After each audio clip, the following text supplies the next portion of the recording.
یہ قربانی شعائر اللہ میں سے ہے. اس طرح کے جملے بھی نہیں کہنا چاہیے کہ بھینس کی قربانی کا کٹا عید سے پہلے کھول دو. اس طرح کے جملے آپ نے سوشل میڈیا پہ سنے ہوں گے. تو یہ جو بڑا اختلافی مسئلہ سمجھا جاتا ہے، ایک بات پہلے سمجھنے کی ضرورت ہے، یہ اہل حدیث اور فقہ حنفی کے درمیان اختلافی نہیں ہے.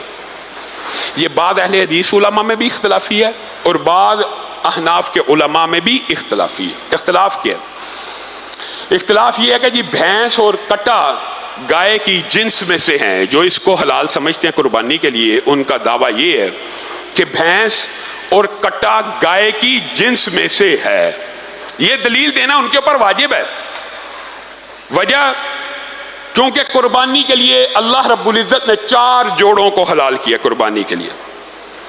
یہاں ایک بات سمجھنے کی ضرورت ہے. بعض لوگ یہ سمجھتے ہیں کہ سارے حلال جانوروں کی قربانی ہے. ہرگز نہیں. حلال جانوروں میں سے 4 جوڑوں کی قربانی ہے.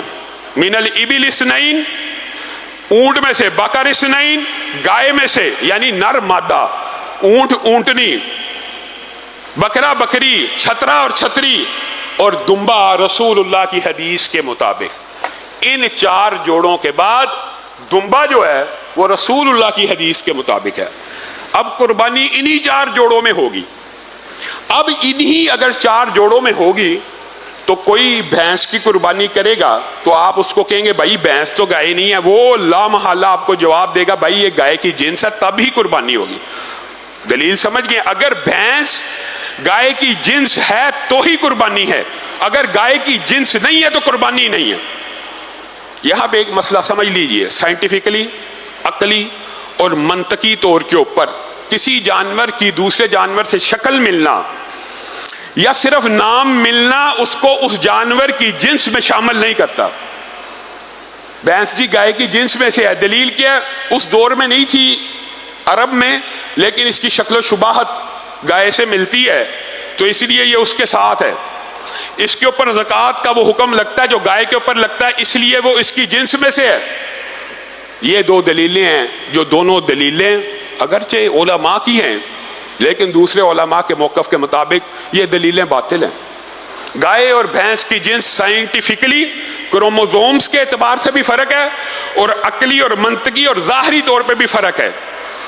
گائے کا بچہ 9 ماہ میں جنم دیتا ہے، بھینس کا بچہ 10-11 ماہ میں جنم دیتا ہے. بھینس کے سینگ بل کھاتے ہوتے ہیں. کبھی آپ نے گائے کے سینگ بل کھاتے ہوئے نہیں دیکھے ہوں گے.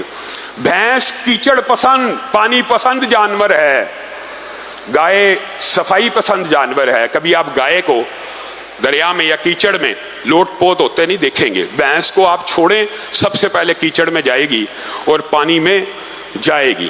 دودھ کی نوعیت کا بھی فرق ہے. پھر جنس کے اختلاف ہونے کا سب سے بڑا جو سائنس کے طالب علم ہیں وہ بھی جانتے ہیں اور جو عام لوگ ہیں وہ بھی جانتے ہیں. فیملی ایک ہو، سپیشیز الگ بھی ہوں لیکن اوپر سے فیملی ایک ہو تو بھی ان سپیشیز کا آپس میں اختلاط ہو جاتا ہے، آپس میں تعلق قائم ہو جاتا ہے، آپس میں انٹرکورس ہو جاتا ہے. آپ دیکھیں گدھا اور گھوڑا الگ الگ جنس ہے کہ نہیں؟ فیملی ایک ہے تو گدھا اور گھوڑا کا آپس میں ملاپ ہو جاتا ہے کیونکہ کروموزوم کا سٹرکچر ایسا کہ ملاپ ہو سکتا ہے. کوئی ذی شعور بندہ گھوڑے کو اور گدھے کو ایک جنس نہیں کہہ سکتا. الگ الگ جنسوں کے باوجود ملاپ ممکن ہے. اسی طرح زیبرا ہے. اب یہاں پہ آپ بھینس کا اور گائے کا ملاپ کر کے دکھائیے، نہیں ہو سکتا. یعنی صرف جنس فرق نہیں ہے، فیملی بھی فرق ہے. اور اس فیملی کو بفلو کہا جاتا ہے. یہ جنگلی جانور ہے اور وہ پالتو جانور ہے. اس کو آپ حل میں جوت لیں گائے کو جتنے مرضی سال، بھینس کو جوت دیں. یعنی زمین آسمان کا فرق ہے. جو پہلی دلیل ہوگی کہ جنس میں سے ہے وہ عقلی منطقی طور پہ جنس میں سے نہیں ہے. پھر دوسری بات نام کا. جی بعض لوگوں نے اس کو نام سے کہا ہے کہ یہ بھی نوم من البقر ہے. اب آپ ایمانداری سے بتلائیے گا، زیبرا اس کو کیا کہتے ہیں عربی میں؟ حمارے وحشی. حمارے کیا نام ہے؟ حمار. کیا نام حمار ہونے سے زیبرا حرام ہو جائے گا؟ گھریلو گدھا تو حرام ہے اور زیبرہ حلال ہے، صرف نام ہونے سے بھی، اول تو یہ دلیل پیسے ہی کمزور ہے، لیکن اگر کسی نے کہہ بھی دیا ہے تو ہم نام ہونے سے بھی چیزوں کی حلت اور حرمت اور قربانی میں داخل نہیں ہو سکتی۔ لیکن بات وہی ہے، چونکہ علماء کا اختلاف ہے تو اگر کوئی ایک موقف کو اختیار کرے اس کے لیے سختی نہیں ہونی چاہیے، کوئی دوسرے کو اختیار کرے اس کے لیے سختی نہیں ہونی چاہیے۔ لیکن پھر جو یہ آخری دلیل وہ یہ دیتے ہیں، تین ہی دلیلیں ہیں۔ تیسری دلیل کہ بھینس کے اوپر احکامات لگتے ہیں گائے کے زکوٰۃ والے۔ یہاں پہ یاد رکھیے احتیاط کا ایک کلیہ ہوتا ہے، فقی کلیہ، فقی۔ بھینس کے اندر زکوٰۃ دینے میں احتیاط ہے کہ گائے کے اوپر قیاس کیا جائے اور اس کے مطابق زکوٰۃ دی جائے، اور قربانی کے اندر احتیاط یہ ہے کہ وہ نہ کی جائے۔ احتیاط کے بھی دو فقی قاعدے ہوتے ہیں۔ قربانی کے اندر بھینس کو لے کے جائیں تو احتیاط یہ ہے کہ ان 4 اجناس کی جائے اور بھینس کو نہ کیا جائے، اور زکوٰۃ کے اندر جب احتیاط کا کلیہ آئے گا تو ادا کرنا احتیاط کا پہلو ہے، اس لیے یہاں پہ احتیاطاً ادا کی جاتی ہے۔ تو یہ 3 جو دلائل ہیں یہ ان لوگوں کے ہے، اور میں حیران ہوتا ہوں کئی مرتبہ کہ بھینس کی قربانی پہ اتنا لمبا چوڑا 10 دن بحث ہوتی ہے، ہر سال 10 دن۔ بھینس تو اب گائے سے سستی رہی بھی نہیں، بھینس تو اب مہنگی ہے، اب گائے اویلیبل ہے، اب وہ 4 اجناس جن کے اوپر کوئی شک و شبہ نہیں موجود ہیں، تو ان کو کرنے کی بجائے ایک مشکوک چیز کو کرنے کا کیا فائدہ ہو سکتا ہے؟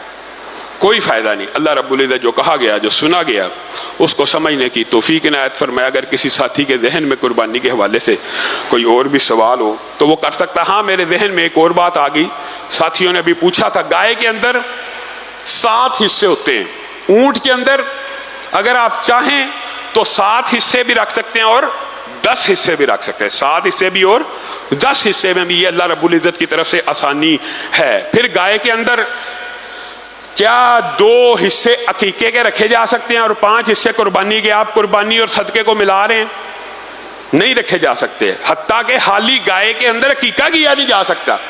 گائے کا عقیقے کے ساتھ کوئی تعلق نہیں، عقیقے کے لیے ایک مکمل جانور کی جو حدیث ہے، ہاں اس جانور کی شرط دوندہ ہونا ضروری نہیں ہے، وہ کم عمر ہو سکتا ہے، اس میں کسی بھی قسم کے کوئی اچنبے کی بات نہیں ہے۔ اللہ رب العزت جو کہا گیا، جو سنا گیا، اس کو سمجھنے کی توفیق ہے۔